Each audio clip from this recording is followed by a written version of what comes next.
parce que na Kabila na Félix ezaka lokwa corona na ebola. Mais na Kabila na Félix ezaka lokwa corona na ebola. Luanda accueillera ce mercredi une tentative de médiation entre les présidents de la République démocratique du Congo et du Rwanda voisin. Le président angolais João Lourenço recevra ses homologues Félix Tshisekedi et Paul Kagame. Félix Tshisekedi n'est pas responsable de l'insécurité, mais il est responsable de l'incapacité armée à sécuriser la population. Mais Félix Tshisekedi a pris d'autres décisions, a pris certains actes qui ont renforcé l'insécurité. On ne négocie pas avec un criminel, on le combat. Ceux qui n'a pas son même état d'esprit, on allait comprendre que M. Félix Tshisekedi ne pouvait même pas y aller. M. Félix Tshisekedi a aucun négocier na Kagame. Kagame a fait un cahier de charge. Kagame veut obtenir de Félix Tshisekedi des choses.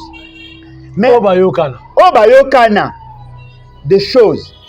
Félix Tshisekedi ne veut que avoir la paix. Non, le problème est Sengeli na biso nyonso photo ye bezali. Il a dit que le Rwanda n'est pas si puissant que ça. Mais le Rwanda a en face de lui des peureux. C'est-à-dire que le fait seulement que M. Félix Tshisekedi ne comprenant pas les enjeux, alors au Kanisa que négocier avec le Rwanda, c'est mettre fin à l'histoire. Non. Il a dit en sourdine. On a eu à négocier. Il y a plus de 67 résolutions en Conseil de sécurité.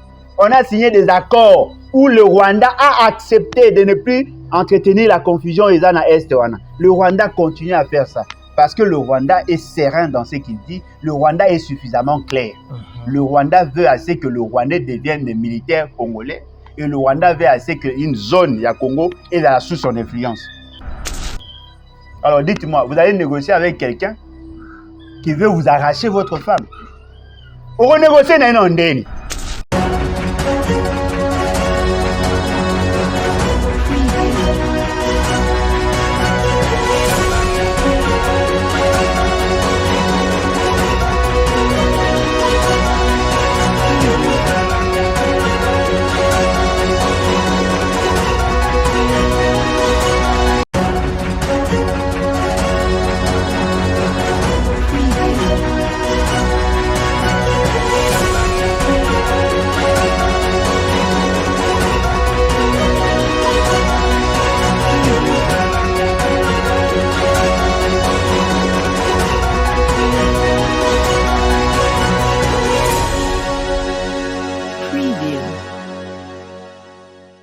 Toujours chef d'actualité, mesdames et messieurs, bonjour. On botte la bino banso à travers le monde. On sarabino toujours objectif, biso la subjectivité, to yambaka batonio, to ndeto sarabino. Liste de ministres information ezali, makona bino c'est information ezali pe on a bino c'est information ezali. Donc merci de bandeko tout ba confiance.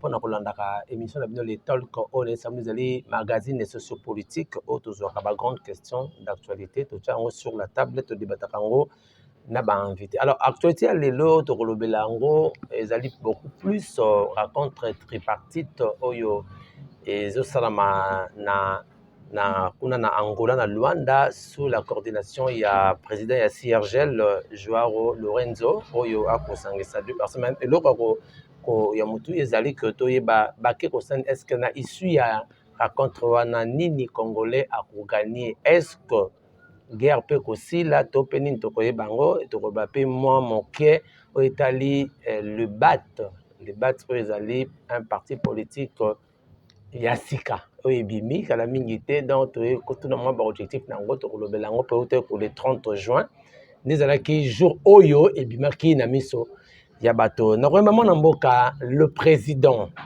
il y a le BAT, Osaï Levons et Bâtissons. Alain Bolodjan, bonjour, d'abord félicitations. Mbote Ndekolangai, Mbote Nabalandi, en tout cas, merci beaucoup pour l'opportunité. Merci P. Nandenge pour féliciter, mes précisions, moi, bémol. Et là qui sortie officialité. Ah, d'accord. C'était juste la signature et la statut. Ok. Vous avez Kimia, sortie officielle de Goya.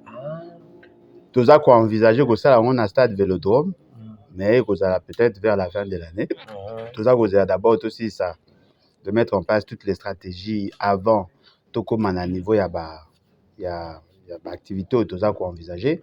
Il faut tout que ça va statut à niveau il y a ministère il y a intérieur on a besoin agrément ceux qui bangonde ba chebiso ba sabiso yiki kité to suka wana mais ceux qui ba chebiso yiki ki to même bangonde à niveau de la justice et à partir de la justice aux jugements et pour agréer partie. Après, ce qui est aussi ici, l'ESCO ça là sortie officielle.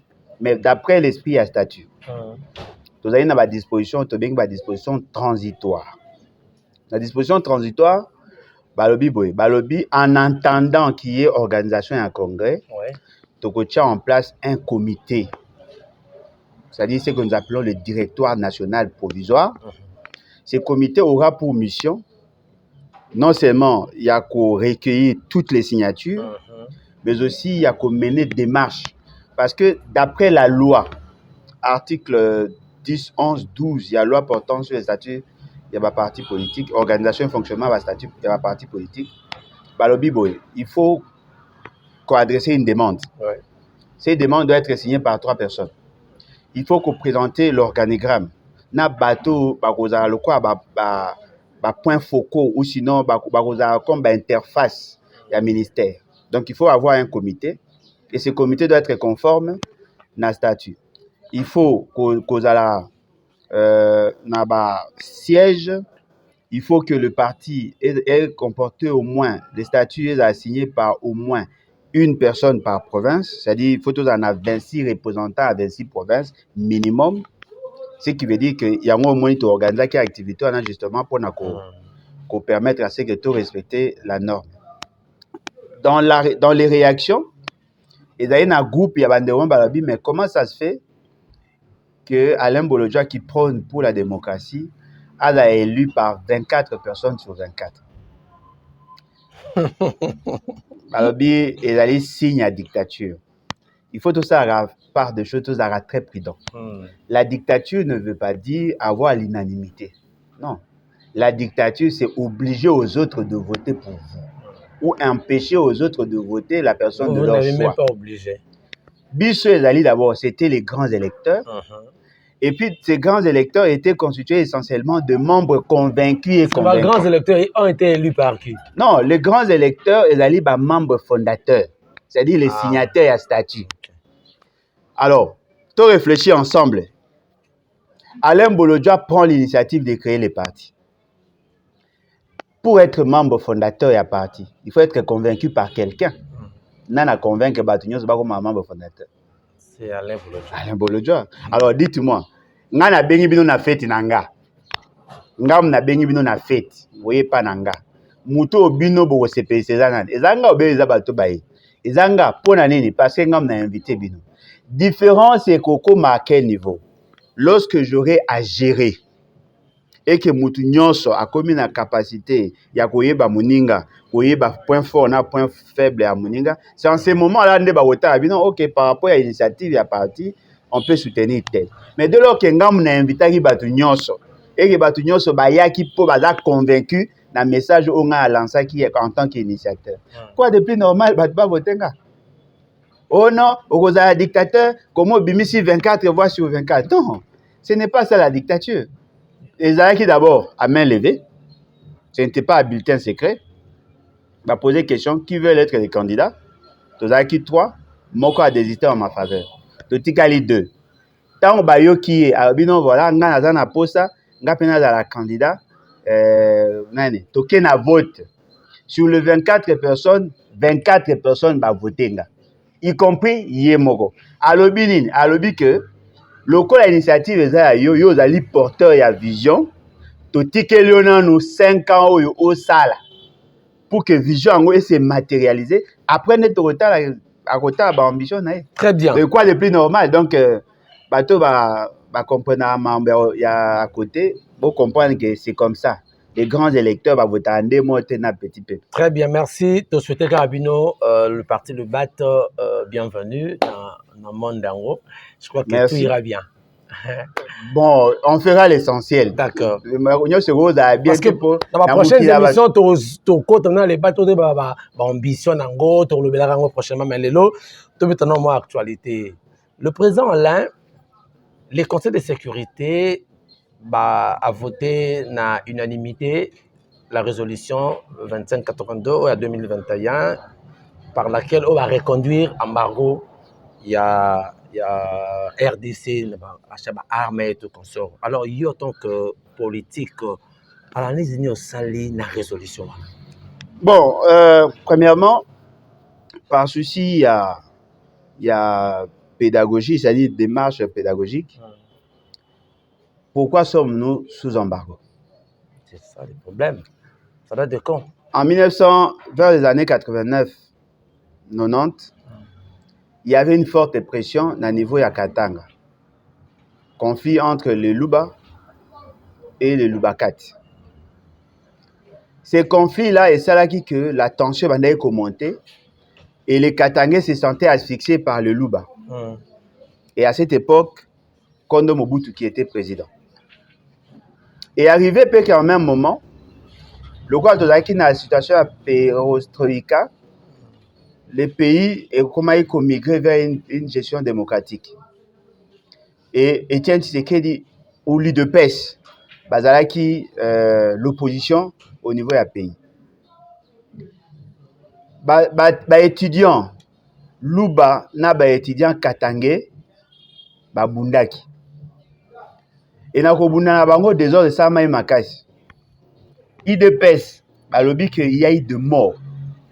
Au lieu que basu qui s'ango na opération à étudiants, ndenge sama bien que l'armée a intervenu pour mettre de l'ordre. Balobi que soldats bautaki na Équateur bakendai koboma baluba parce que Félix Étienne Tshisekedi en tant que Muluba Mobutu alingaka ete yango atindaki bakoboma baluba na yabengaki yango opération Lititi Mboka. Non, c'est vrai. Tango bazui dossier bamemi yango na niveau ya conseil de sécurité. Mais c'est une simple déclaration. Non, mais c'est une simple déclaration, oui, mais il y avait des dessous des cartes. Okay. Parce que le plan, il y a balkanisation n'a pas commencé aujourd'hui. Et l'obstacle est là que aucun pays en Afrique ne voulait être utilisé comme base arrière pour attaquer Mobutu. Alors, dans leur stratégie, il fallait d'abord fragiliser l'armée congolaise. Il y a au moins Betaki et l'Okoana, il y a embargo. Donc, ce qui veut dire que l'UDPS a été utilisé. Bazu de soins à niveau de droits de l'homme, organisation des droits de l'homme et des Nations Unies. Balobi Mobutu minduki boteke la kaye et dans la rapport à ma population naïe. Il aurait tué beaucoup de personnes. On a bailli de pes. IDPS n'est pas là. Mobutu aurait tué beaucoup de personnes. Ils ont dit le biso. Tolobi non voilà na marche et ça maki à la muka. Félix Tshisekedi aurait envoyé bandeko na ye ya baluba ya basoda apesi bango ba armes pour na renouveau boma batu ya SID ndenge bakota na siège ya SID wana. Ils auraient tué batu ya bandu pour balinga batu bandu n'était. Ils ont juste ça pour na expliquer. Je ne dis pas que Félix Tshisekedi l'a fait. Si quoi autant besoin de ça bon même à niveau international. Oh, Mundela là qui na posa, il y a dossier moko pour fragiliser Mobutu. A bo pesier le cola occasion ya kozwa yango. Après wana ba yo ça nene. Ba yo kozwa résolution interdisant à l'État congolais Zaïre de l'époque de s'acheter les armes. Parce que ba bi que armes ba ote que la bango zali pour tuer sa propre population. Bato ba provoquer on se dit de pes. IDPS na chema na minorité bato bazalaka bazana bomoi. Bato bazalaka na service à sécurité bazali d'ailleurs kout na sepeli ko pour papa qui ngala na bomoi. Bien qu'amorti mais ala bomoi papa na maele olega ba jeune ebele. C'est-à-dire que bazui dossier wana ba kenango en international. Et en international, il y a une résolution en Conseil de sécurité sanctionnant l'État congolais pour assumer la minorité. Pour que Minduki va servir pour le peuple. Tant qu'on va saler embargo, quelques temps après, Bogota les a eu pratiquement dans les 3 à 4 ans, il y a un Biarimana. Na président ougandais, pour Burundi, pardon, pour Nini. Parce que Bazaki n'a pas ça que le Rwanda est servi de base arrière. Na opération de déstabilisation en République démocratique du Congo. Babomi à Biarimana. Basali siko que tout le Hutu au Bazaki na pouvoir les régimes ya Biarimana na régime bon pas Burundi ezaki penza instabilité ezaki makasi te, mais régime ya Biarimana babandisi ko s'entretuer entre bango sous la bénédiction ya France na États-Unis, basali système entonnoir ba déverser ba intérêt mwe pa na biso. Quelque temps après, 2 ans après, c'est-à-dire 2006, ba créé AFDEL, ba yeko attaquer biso sous prétexte que ba oluka bateau ba yaki pa na biso avec Minduki. Alors que l'État congolais a un déficit en termes d'armement, et puis l'économie n'a été fragilisée par les 2 pillages, entretenus toujours par l'IDPS. 91-93. Voyez-vous? C'est-à-dire que tous ces éléments-là, mis ensemble, il a une stratégie au Mindele Yamael et Basalaki pour nous fragiliser. Et Bazouaki Nani comme l'exécutant, l'IDPS. M. Kabila a tenté. M. Kabila, Joseph, a tenté, il y a que va lever cette décision. Va atténuer qui décision. Va lever qui embargoté. Va atténuer qui décision. Et ça, et ça, c'est que, to koma ki na possibilité ya kosomba ba arme mais mingi ya police. Ndo munaka ba somba non mingi ya police. Nesko ba somba ka ba minduki au moins ba minduki ya ba en caoutchouc ba somba ngo ebele ba somba pe période ba camion ya ba camion ya minene ba Dodge oui ba période ba komba kosomba ba arme ba eko équiper siko police. Mais pour l'armée ezaki problème. Alors qu'est-ce que l'État avait fait? Le corps a péqué ça ba armes de manière formelle. L'État sko a kendanga na ndenga kintswamina a keko somba sko ba armes na ba anciens états ba pays o ebotamaka na démembrement ya IRSS. Bazaka na ba stock ya ba armes parce ba industrie ya maka ezaka. Bane ko somba yango e bane ko leka siko na nzela ya nini? Na nzela ya marché noir, c'est-à-dire ekota boche conteneur, boche minduki na likolo liboso boche biloko olia be boche ba biloko. Et c'est comme ça bande kokota. Beaucoup de ça même sous na ba camion citerne ya ba carburant et ekota pour que l'armée a la minduki. Et puis Kabila comme peut ko somba ba minduki belé bande kokota. Kaka Kabila Joseph. Mais mutasobi ba arme auto c'est la le zaka Kabila te. C'est que na somba ta pistolet ata GP. Ya somba ba drone ya ba chaîne à TV on a ko filmer ba opération. Voyez-vous? C'est-à-dire que la somba qui Minduki est belé. Minduki a eu au somba mingi quand entre 2014, 2015, 2016. Bogota entre 2014, 2015, 2016 et là on est ça maki a tourné qui plus le dos dans l'Occident, à Kendaki vers l'est, la Chine et la Russie. C'est comme ça qu'Azaki n'a ba Minduki moins belé. Mais ba Minduki o ya somba qui mingi zaki na quand ezaka na Mbanzangungu.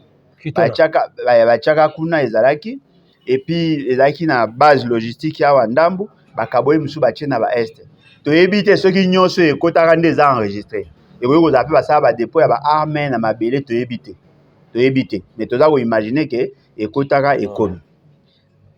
Le 30 juin 2010 bomonaka ba char pe ekotaka asombaka yango en 2008-2009. De manière informelle, voilà. Non, quand de manière informelle, c'est-à-dire entre États, Yokani, Kotiseli, tout ça, ils avaient été ils avaient le quoi, Pekisi, voilà, on appelle cet exemple. À une certaine époque, Kangaka, hôtel, Morobo, Kutaka, Bazaka, na coronavirus. Tchaka, en quarantaine. Vous venez vivre. À Zumbong, à Boakeli, voisin, a sombele biloko, à Boakeli. Pour tes à Kokanga, mais bleu baolia ils ont pas avoisé parce que la police va tchaka liboso. Même chose, c'est ce qu'on faisait. Mais ce fait c'est que dit na lolenge ya yé ya kibomoto na ndenge boyebi, qu'est-ce qu'il fait? Il commence maintenant à prendre ces informations à comme ko tchango ce qu'on en place publique.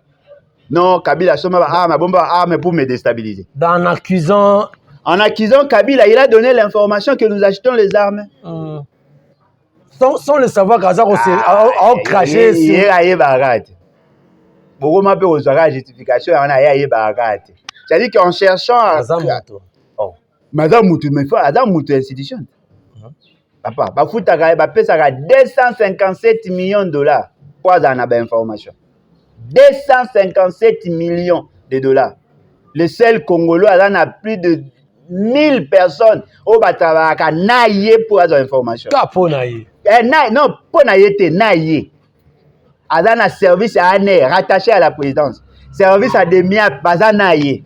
Deuxième, bazana ye. Batamaboma, bazana ye. Nyonso, bazana ye. Bajil, Mouniere, bazana ye. Batamaboma, c'est-à-dire Batamaboma, bazana ye. Il y a l'homme qu'on a nyonso. Tu vois, voilà. c'est-à-dire que M. Félix Tshisekedi était supposé d'avoir cette information. Et fort malheureusement, il a traité cette question avec beaucoup de légèreté. Le Conseil de sécurité, il allait constituer une puissance. Et ce qu'on il allait plus l'Occident. Mais naka tu vois la Chine et la Russie. Ce sont les Occidentaux de Bazakuna. C'est-à-dire les États-Unis, non seulement initiateurs, mais les grandes puissances, décideurs.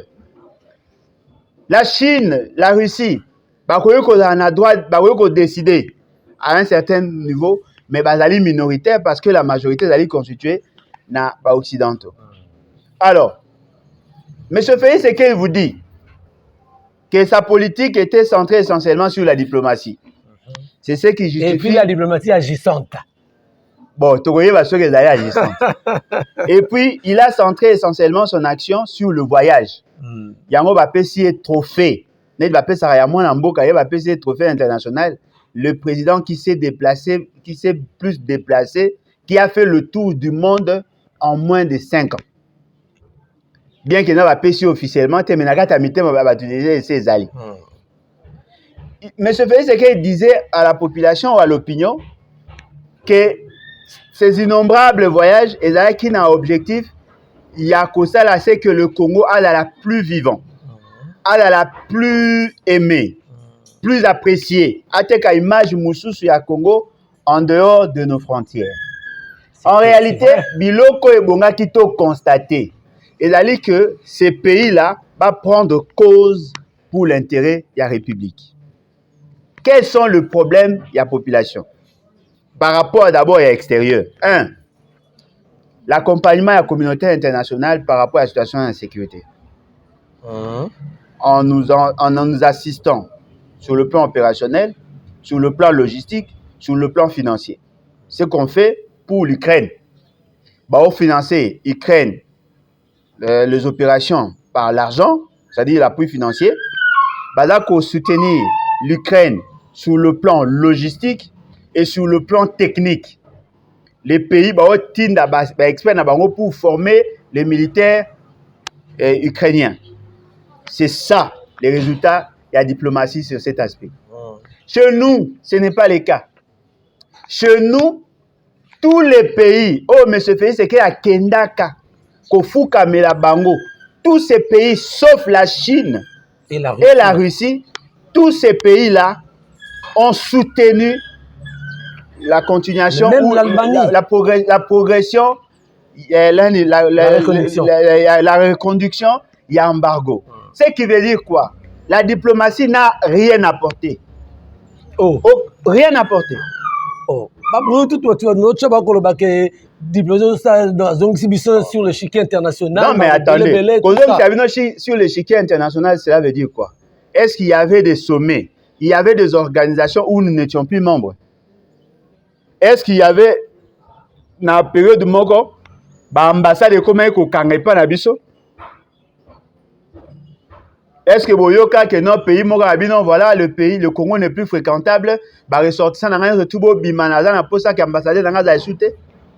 Est-ce que Boyoka, qu'il y a une organisation, que Tokenaki n'a assommé, que non, voilà, le Congo, il a été parce que, aux a crédible été? On a parti. Non. Ça, c'est du mensonge. Mal cousu. On a participé à la réunion à francophonie.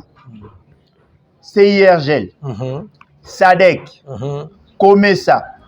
Tu participes à l'Union africaine. Tu participes à les Nations Unies. À l'Assemblée générale des Nations Unies. Tu participes à la Conseil de sécurité. On a eu à participer et même à prendre la parole. On a participé même par nos représentants dans l'Assemblée, il y a Parlement, il y a pays francophones. On a eu même à présider. Obin Minakou était président, il y a Assemblée il y a des parlementaires, il y a union. Non, mais dites-moi, quel est ce pays qui a fermé ses frontières à la République démocratique? Le Congo était fréquentable, mais fort malheureusement, il y avait une autorité qui pensait qu'il faut que Batunion soit respecté Bissou. Bien qu'à Salaka pour se protéger soi-même, parce qu'il n'était plus en odeur de sainteté avec Bateau à Soutenakaye, mais du moins, le Congo était représenté. Qu'est-ce que M. Félix nous a apporté? Ce qui fait M. Félix, c'est que la diplomatie n'est pas qui agissante. On a remarqué le moko. Accès à viser n'est pas facile. Oh, il est là comme un moko, hein? Non, et comment tu es à la moko? Mais président Alain, mais qu'est-ce qui fait que le pays où le président Félix, ça serait bon, Ami Robi, à Kenda, qui France, on a qui États-Unis, tout ça, mais qui voté contre Yé, mais c'est quoi l'explication? Voter contre Yé, voter contre M. Félix Sékété. Voter pour la continuation. Justement. Voter pour la continuation, il y a maintien à Bisso, à statico. Okay. L'embargo, en fait, c'est un instrument. On a eu une raison, ça qui pour l'embargo. C'était justement pour nous fragiliser. L'Afrique est une position géostratégique où nous avons contesté. Nous sommes le seul pays africain où Azali n'a pas organisation, il y a Ouest, il y a Est, il y a Nord, il y a Sud, même il y a Centre. Parce que, pourquoi?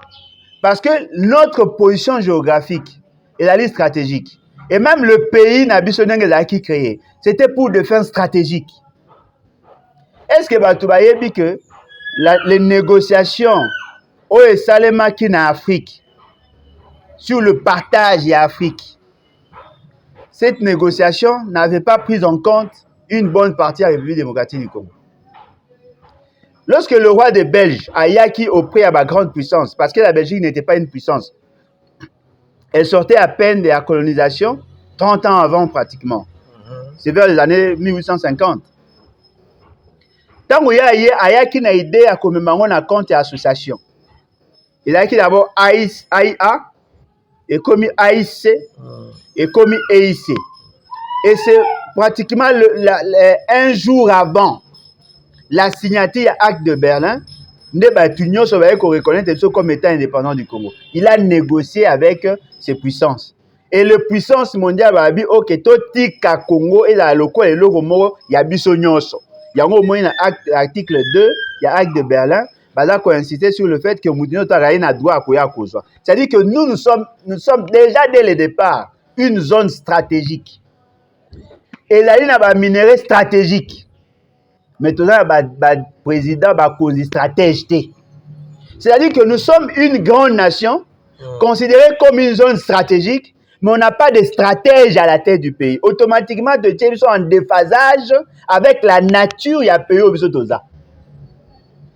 le monde, et là, le coup là, le quoi yaya.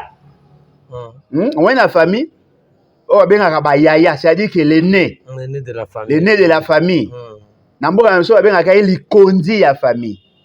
C'est-à-dire que sur le plan coutumier, c'est lui qui est porteur, il y a vision de la famille en absence il y a papa. Surtout sur Adamo Mobile, yé yaya, yondoza aîné, yozali yaya, il faut se faire respecter. C'est-à-dire que le rôle, la position ya Moutou, et là qu'on prédestiné et qu'on a là, Moutou a influencer les autres. Fort malheureusement, Yaya Ango a un problème à cerveau. Et ça dit que au lieu qu'il joué le rôle Yaki Yaya, a comme il qui a causé un bilo Olia. Vous faites les gens à qui? Non, mais l'État congolais. L'État congolais a la Yaya. C'est-à-dire que l'Afrique noire, ou sinon les pays proches Nabiso, comptent sur le Congo pour résoudre les problèmes africains. Mais si vous yaya ngo ada yaya pour ba ya mingi na ba famille bana mingi ya liboso bo remarquer bana mingi ya liboso mito ça va bien te mingi na binyo sote et ça va bien te pourquoi parce que même la spiritualité ba combattra mingi ba ya pour que so yaya baby famille be ba mingi tu vois c'est à dire que ba ya mingi ba zara ndengwa siko yaya ngo aza na mwa ba retard siko ba leki ba omona ke yaya zo sa sur rôle na makasité balé qui va comment s'improviser comme bakambi à famille. mwana ya katikati to ya suka azozwa décision na coutume ya efa loba azwa maloba mais lokola yaya aza makasi te leki akomi koloba leki yango sikoyo nde Rwanda. Le Rwanda, l'Ouganda, bazwi sikoyo position ya Congo. Oh, sur le plan stratégique, nous sommes allés plus influents. On a 9 pays voisins. C'est-à-dire que tu as la capacité, il y a qu'à créer lobbying, il y a ma casse pour défendre les intérêts à 9 pays. Est-ce que la puissance d'un État est que résider dans la superficie? Non. La puissance, il y a État et que résider dans la superficie. Mais pour preuve, on n'est pas une puissance. Nous ne sommes pas une puissance.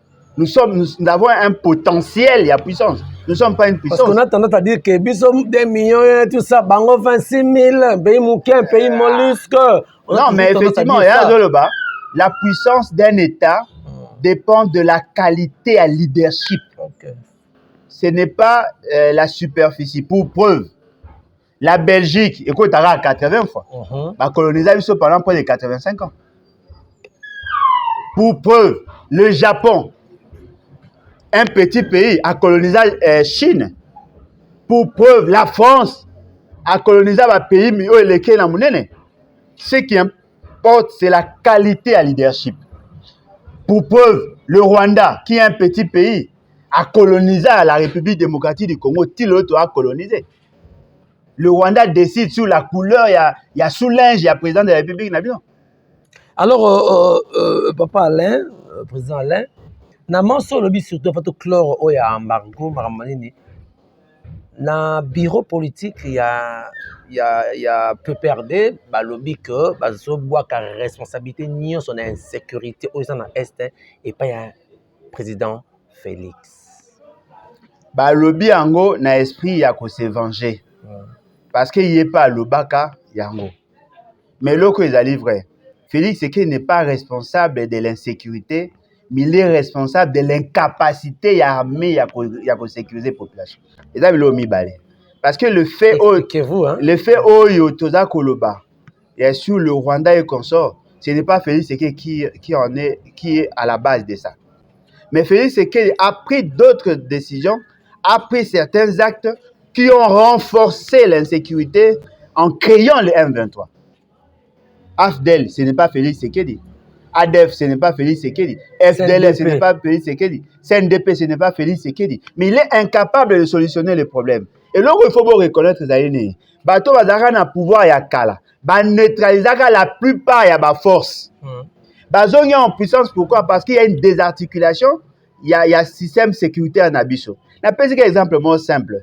Parce que M. Félix Sekedi avait peur. Il y a chef M, il y a commandement, il y a armée. À délocaliser chef d'état-major général à Pandi Yango ndambo ekomi na Kanchach. Moi na Kankokolo. Moi so ke na Kankokolo. Ozali na en face ya côté soko leki Izipa. Ozo kende vers le rond-point, o kende vers Saut de Mouton, il y a 24 wana.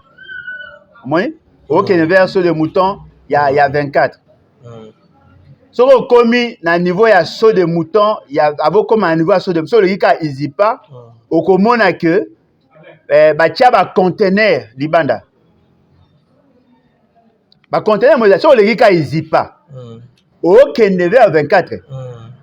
Ba conteneur mo eza libanda. Moi ba conteneur quand mo pandi ka Izipa wana. Ba conteneur eza libanda wana. Ezali secrétariat il y a chef d'état-major général. Ba conteneur, alors ça ba panza, ba chef d'état-major général, ba na siège ou ezala chef d'état-major général ya kala. Place comme commandant à ville ya Pem. Place ezala biwa Jajija. Ba bango kuna. Ndamu ba wana. Ndamu mususu ba na côté à centre-ville. Bon au commandement non.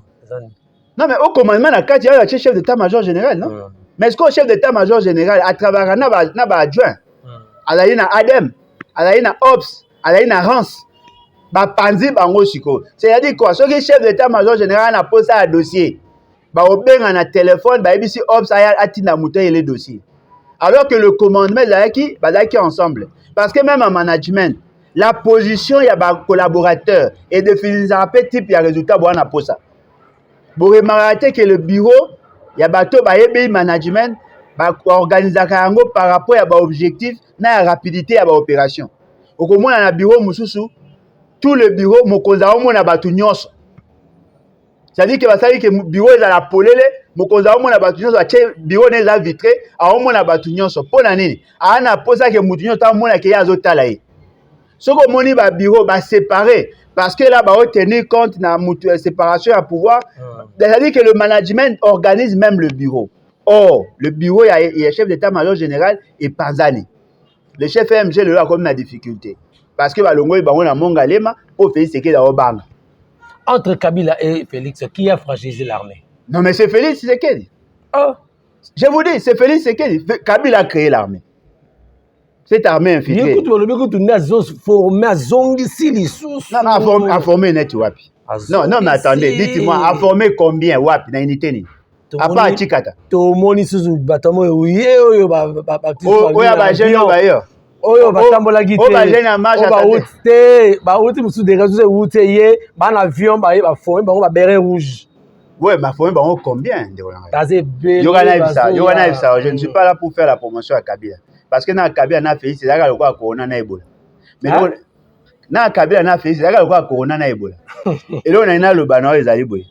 Monsieur Kabila a organisé l'armée. La réforme de Tozan Nango armée, c'est Kabila. Les textes, l'organisation de Tozan Nango est Kabila. Faiblesse, il y a Kabila. Kabila voulait avoir une armée à son service. Ce n'était pas une armée républicaine telle qu'on le souhaitait. La gestion de la carrière, il y a battu. Il a qui respectait. La motivation, il a qui mabé. Mais Kabila a donné la base à cette armée. Bien que l'armée est issue, il y a encore il y a San City, par le brassage, mixage, il y a armée. Mais au moins, il y a une armée. Je ne suis pas de ceux qui pensent que nous n'avons pas d'armée. Nous avons une armée qui est infiltrée, certes, mais c'est une armée. Notre armée est capable de bouter hors d'état de nuit les infiltrés et tous les autres. Ce sont les décisions politiques qui nous empêchent d'atteindre cet objectif. Mais Félix Tshisekedi vient fragiliser l'armée. En quoi faisons? L'armée, l'élo, n'est aux aliboy. La gestion en carrière, il y a des agents et Mabé. Mabé, ma casque, il y a période à Kabila. L'infiltration est là. Les militaires ne sont pas suffisamment motivés. Mais Félix Tshisekedi n'a pas mis en place un bon mécanisme, il y a renouvellement, il y a personnel. Parce que la stabilité d'un système dépend des... Mais ça, le tic-au-tac, quand même. Non, le tic-au-tac, mais là, opérationnel. Pour former un militaire, c'est 6 mois, non? Il lui faut du temps. Il a le temps, il a eu le temps. Prochain, il peut faire ça. C'est comme ça que vous comparez. Voilà, parlons de là. Voilà, on peut former une armée. Je ne dis même pas une unité. Non, on peut former une armée en 6 mois. Une armée. On peut former une armée en 6 mois. Parce qu'un officier, sous-officier, peut être formé en 6 mois. Bah, recruter Batou, Batini, on a formation.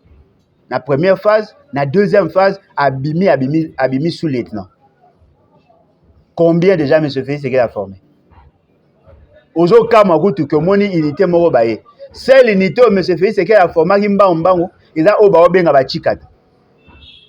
A lokoti batunyo to babimba batolo, a zui na ba combattant à IDPS. Ba ebisi ba baoti na bango na États-Unis, ba zui bango batini bango na île moko à kota île Idjui, ba former bango, ba mso ba former bango soki na Angola, ba ye balatisi bango teni, ba komisi bango ba militaires. Ça ce ne sont pas des militaires, ça ce sont les services à gardiennage. Oh. Je vous dis les services à gardiennage. D'abord Niger, en réalité on ne peut pas recruter les civils. GR fonctionner. GR va recruter au sein de l'armée. C'est-à-dire qu'il y a une unité spéciale dans l'armée. On ne peut pas prendre quelqu'un pour le former. Il y a un protocole militaire. On prend un militaire, il y a sécurité rapprochée. Il faut qu'il y ait un militaire. Il faut être spécialiste de quelque chose.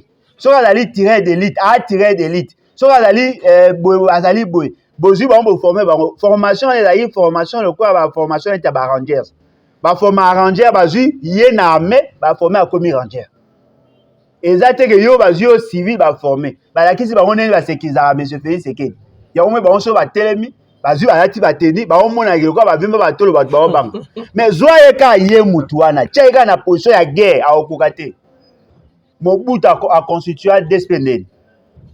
A joué na kati armée, a recruté ba spécialiste à plusieurs matières, a joué ba on a formé ba on anti-terror. C'est comme ça. Mais on a payé ce qu'il a vu na bilokos. Non. Voilà, merci. Il y a un soda bien formé. Président Alain, tu as chuté na biso na point oyo.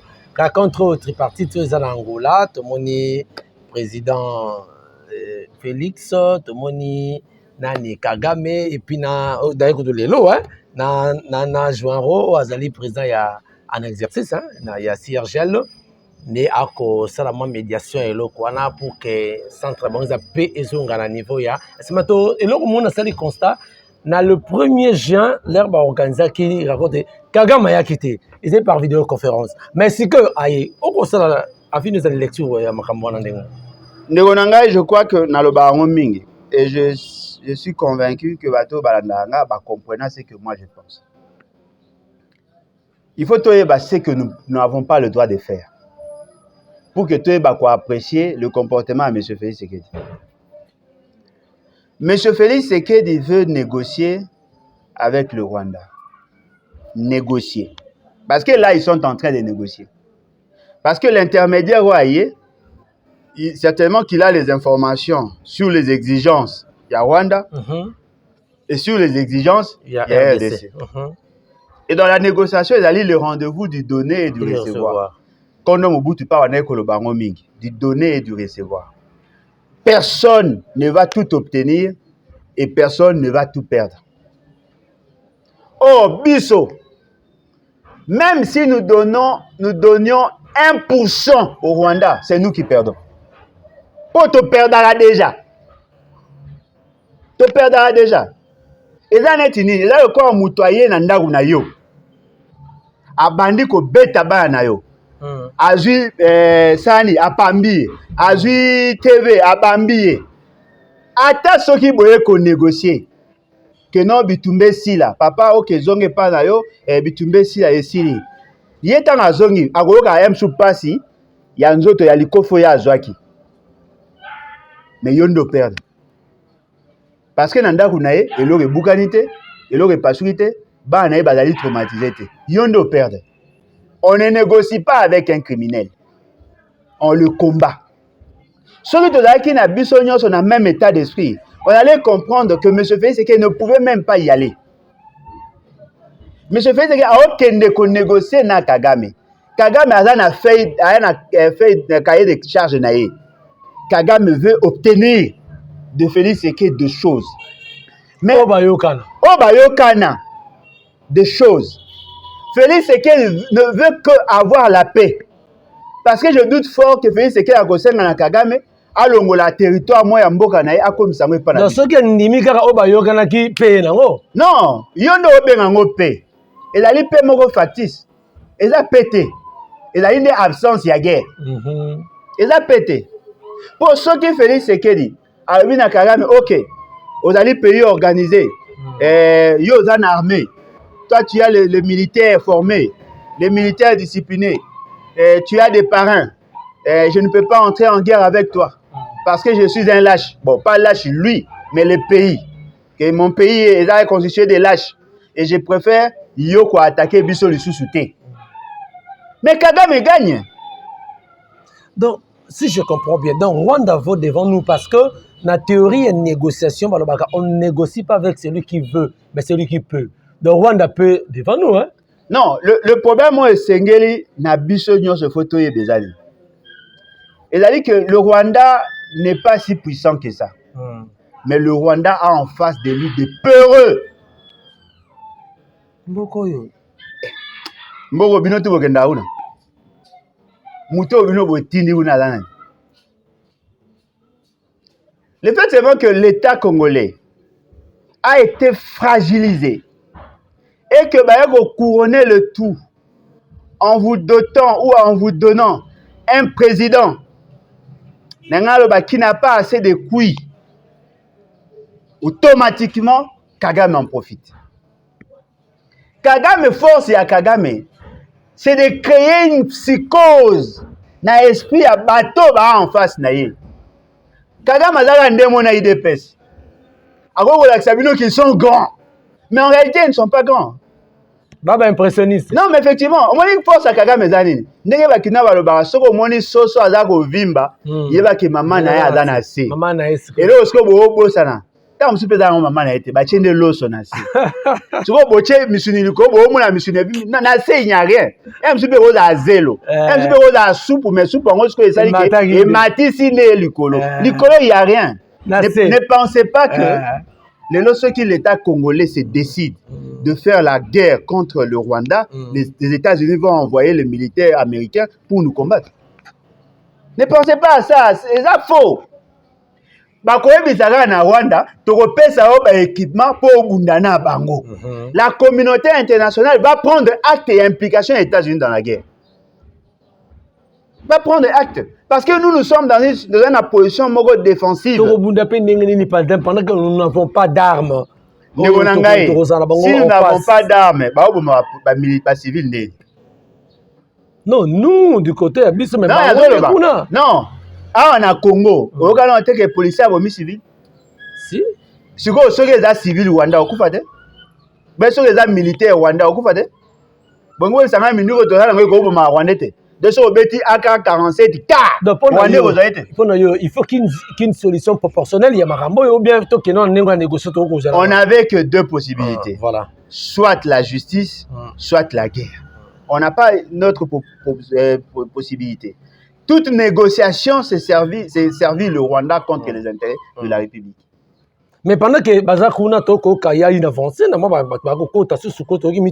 les informations, zone Moko Boye, Rwanda. Est-ce que cela est vrai aussi? Mituka Banan. Rwanda, Basoda Rwanda. Pendant que tu es en Angola.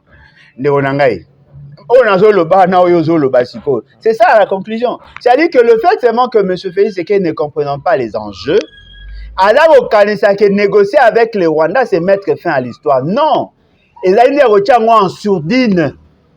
Et là, il y a le quoi a fini pause. Au moins, les Zara, la vidéo n'a ciné, le film n'a ciné, va fini pause. Image ya suko botalaki eza ko monana. Film eza ko tourner te mais l'activité que film esili. So iso va finir à play et bandi. Bo poser la question.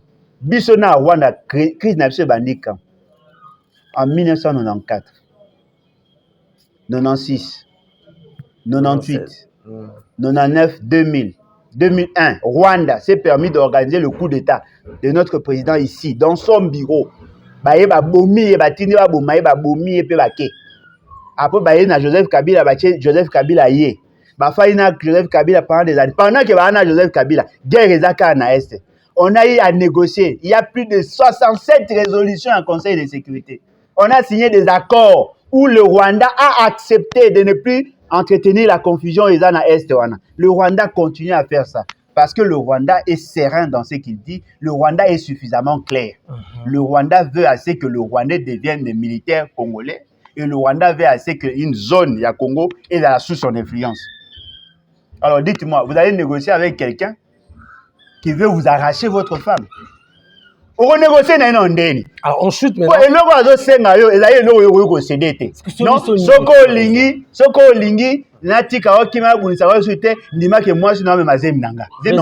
Président Alain, quelle est la solution pour mettre fin à toutes ces choses en tant que président pour le battre? Non, le problème est clair. Nous ne serons jamais en paix avec le Rwanda. Ça, il faut oublier. Jusqu'à la fin du monde. Non, mais attends, ceux qui sont allés au coup de choses ont toujours un conflit avec le Rwanda. Parce que le Rwanda a éduqué ses enfants à ABC Bango que parti à Congo et à Bango. Le quoi y a le qui parti à Congo et à Bango. Toro bundela ra likamwana tina fin à monde. Bino bokasi ici l'année. Mais pendant que biso to en sécurité, faut savoir c'est que ceux qui Rwanda bomi 10 c'est pas na biso to bomi 100 et pas na yé. En ce moment-là le Rwandais bako banga bango pe ba kufa ba rolinga est-ce que mokonzi o aroye pa na bango aza lokwa Félix Tshisekedi na biso lelo. Ah bon? Oui, yes. En ce moment, tant que le Rwanda sera fort, nous serons toujours en insécurité. Mais accuser beaucoup ça l'apologie et loge mingi na Rwanda pendant que tous la unis pour que tous ça mais tous la unis avec le frère de votre président. Tous la unis avec le frère du président en famille, le reste OK, voilà tout comme ça.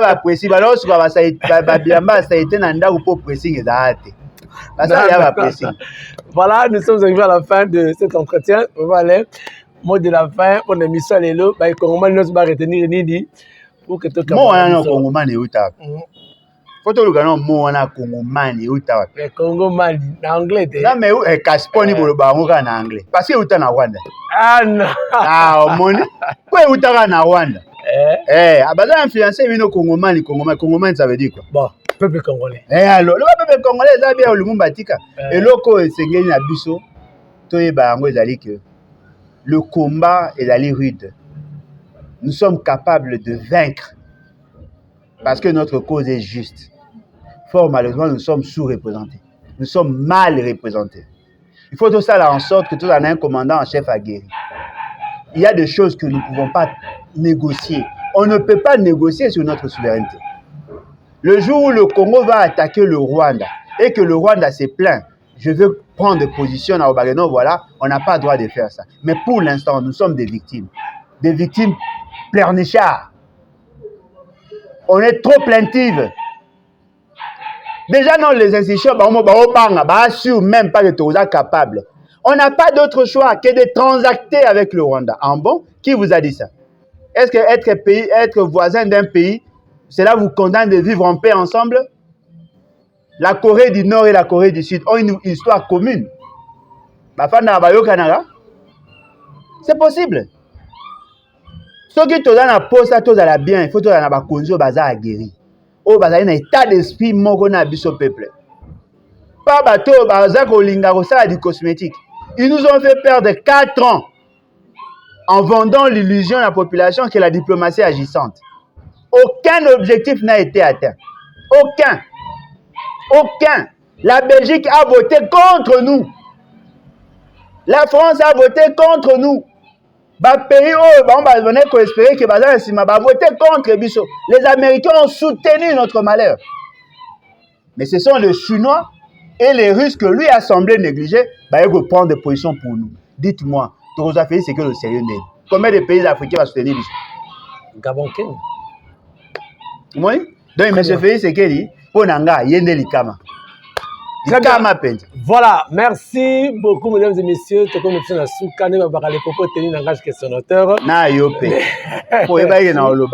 D'accord.